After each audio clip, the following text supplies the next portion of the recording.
in some of these stores, but at the same time, it's still in these stores, and they're still being able to sell them. Yeah, the layman can use it, then why can't an athlete? Yeah. But at the same time, we got yard work going on over here. But at the same time, if you want to use, enhancers, just do it. That's what I think. I think if you just said, listen, it's known that everybody is using, or that there's a lot of people that are using. Like the Diaz brothers didn't give a shit. Mm-hmm. Like they were like, everybody's fucking on steroids. We're just over here smoking weed and whooping everybody's ass. So like, who cares? If you're a fighter, fight, man. Yeah. And if you're a badass, then take on another badass who might be using. And if he is using, then you should use too. I mean, it's not like the shit kills you. There's been a lot of research and a lot of things that have come out about certain steroids or testosterone or whatever. Is this we Angela? got her. All right. Hello? Hey, it's Angela, but I'm not sure. I've been the phones are really bad reception, and I'm driving. Awesome. Well, I'm just glad that we finally got you on. Pull the fuck over. Yeah. You too, please. Okay, cool. We'll get right into it. We actually were talking about you, and everybody, this is Angela Magana from the UFC. She was recently on CNN, and we were talking about all that earlier. So we'll jump into it. How are you doing? I'm doing really good. I just drove a little bit from where I was to come pick up some supplies and a cash donation, actually, to provide some relief work, and I'm actually the only person in my community being able to do anything. It's really disgusting what's going on. In my community, in the whole island. Like as of right now, the body count keeps going up, and it's past the 40s. And right now, they can't even put dead bodies in the hospital. They're shutting hospitals down because the dead bodies are piling up and sinking up the hospital because they can't freeze the bodies. So now when people are dying, they're just burying them in their yards because they can't take them anywhere. Now, so there's no morgue. Angela, this is Dropkick Mike. So I kind of read up on today. There was an update about 24 hours ago that said the official death toll was at 34, but there was reports that it's well over 60 because obviously, I'm sure. Yeah, because the death certificates can't be provided, so that's why the official number is at 34. As far as progress goes, we've heard that there's 14 hospitals that have electricity, and I don't know where they are located. How many in your area where you are being able to help people out? Well, for one, the people who've lost their houses, their roofs and stuff, I've had a few of the people stay in my house. I've kicked my kids out of their one room and provided shelter for some of these people. I've let the people who have no bathrooms anymore. When we got water back, they've showered in my house. So you've got water now because I saw you were insulin. Yeah, I saw you were I saw you were showering under a fire hydrant. So you've got water to your house now. Yeah, I got water, but it's intermittent. It comes and goes, and we don't know when it comes or when it's going to go. So we're still dealing with that. And what a blessing to have water, not to after having it. It gets sickening to have to bathe in the ocean because what happens is you have all that salt on your skin, so then at night you're sweating, and it's already so damn hot here, so it just makes for terrible, terrible, terrible sleep.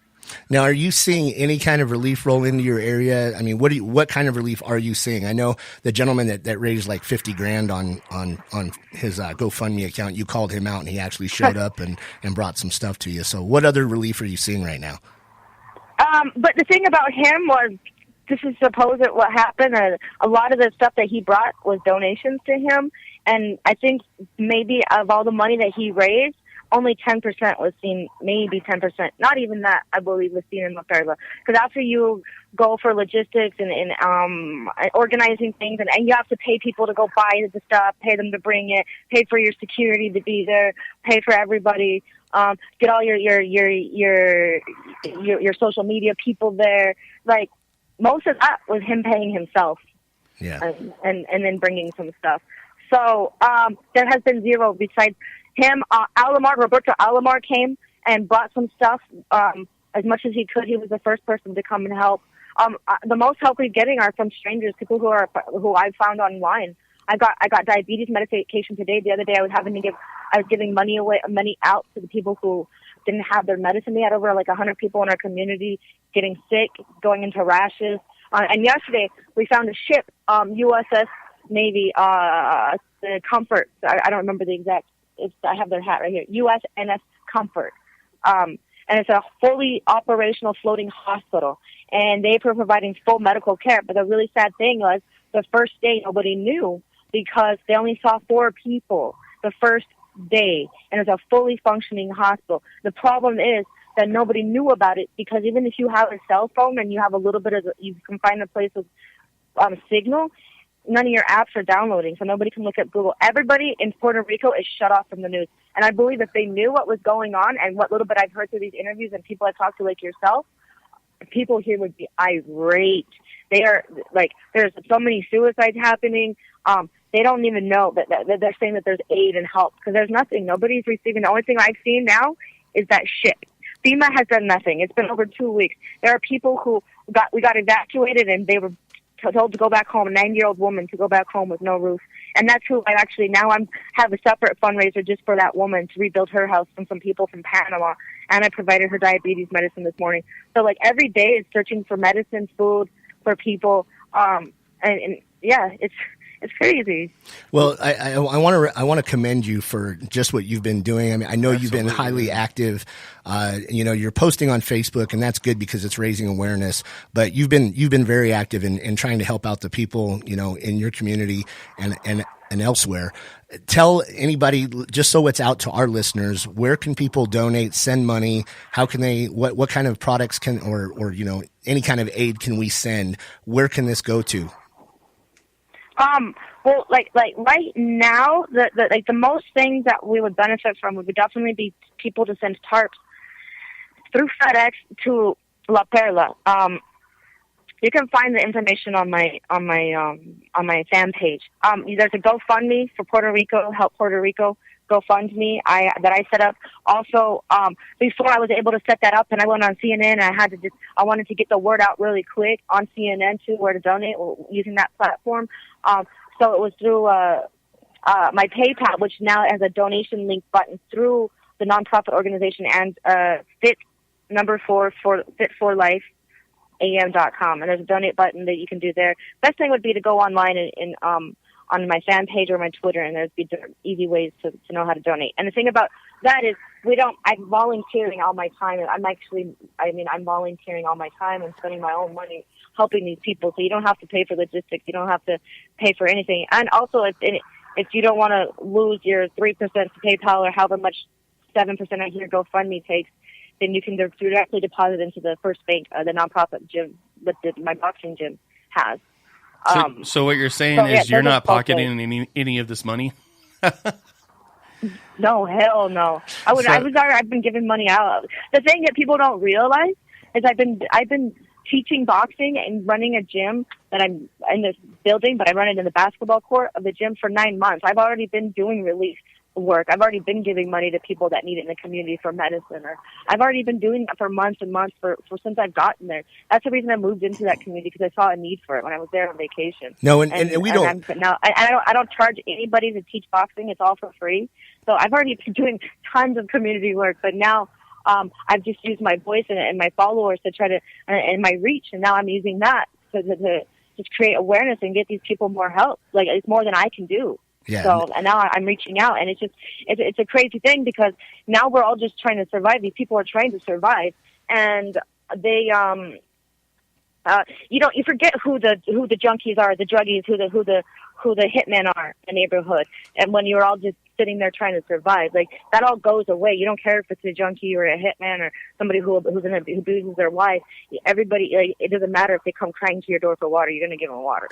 Yeah, we were talking a little bit earlier about how all of these tragedies that are happening, because so many things have happened between Texas, Las Vegas, and out in Puerto Rico and things like that. It is heartwarming to see some of the generosity and the good come out in people when tragedy strikes. But then there's also the those aspects of like the assholes on your Facebook page that want to talk shit, and when you're sitting here and trying to help people and accuse you of keeping money and things like that. So we're on your side 100%.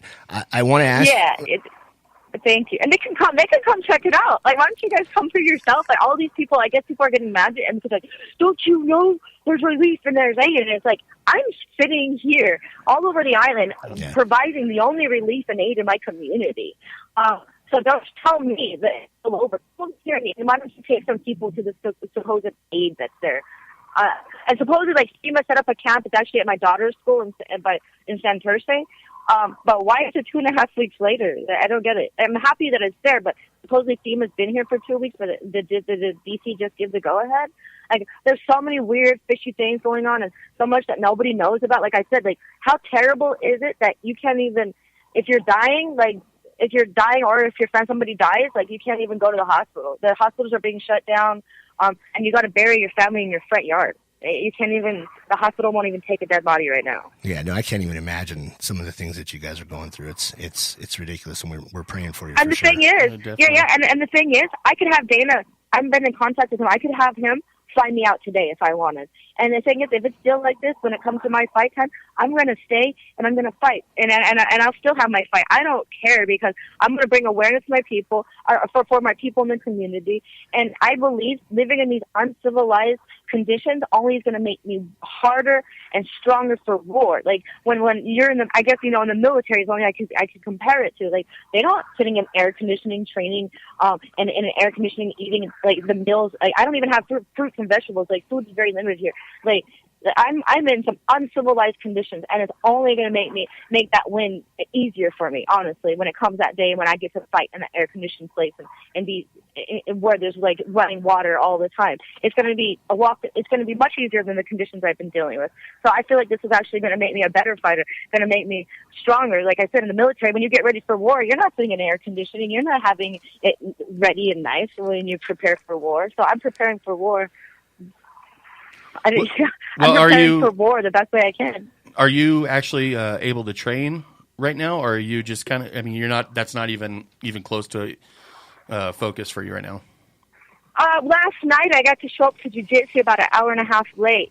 There's not been really much training, but what I do is, like, at night I'll take the lights to the beach and hit some pads and work on some footwork on the sand. I've been doing some running. I wake up, like this morning I was up at 5 a.m. I got my run in with the dog before I could do anything. I've got boxing hopefully at 5, but it's just been very hard to get any work done because, like, our gym was completely destroyed. The mats were completely destroyed. So we're making it work. Like, we're literally fighting and training in the street. Like, we're going to go pull some mats from the Olympic wrestling coaches here who gave them to us for our gym. Go try to get them now. And we're straight going to put them in the dirt to wrestle. Like, I'm going to make it work. If there's a will, there's a way. I'm going to make the training like Rocky did in Russia in the cold, but I'm doing it in the jungle in the worst heat conditions. And like I said, I have to make the time every day. And some days I have missed training, and I can say that I have had to miss training for this, but it is what it is, and I will still bring in the W. And like I said, it's just making me a better person, a harder fighter, and making me ready for war. So there's nothing she's going to bring to me that I can't handle. I believe it. So you said you've been in touch with Dana. Has the UFC offered to send you guys any aid at all or any help? Dana said that he's going to make a donation. Okay. So I'm just waiting on that. Okay. Well, just to move on, because I know you don't have a lot of time before we'll probably lose you. I pulled over on the side of the road for you guys. Oh, you're awesome. And, okay, yeah, I pulled over so that I wouldn't lose signal. Actually, it's so funny what you see all over the island is certain areas where people are pulled over just because there's only certain parts you can. And we're in one of those areas right now where everybody's pulled over talking on the side of the road. We appreciate it. So one of the other things, kind of moving on a little bit, we'll get back to some other stuff, but Cyborg. I would just love to personally hear. Cyborg who? Yeah, Cyborg. You know that one guy? Like. That one dude that likes to beat up little chicks? Yeah, I know him. Give me your thoughts for the Double Barrel Doo-Doo fans that really just want to... The thoughts on who? On that guy that you're going to end up beating up one day. Oh, like yeah. Well, I'm serious. I do want to have that wrestling match, and I'm gonna fuck him up. But yeah, like I'm still gonna sue the bitch. We're still going to court. Like she isn't gonna just smile and get away with this. I'm still doing this.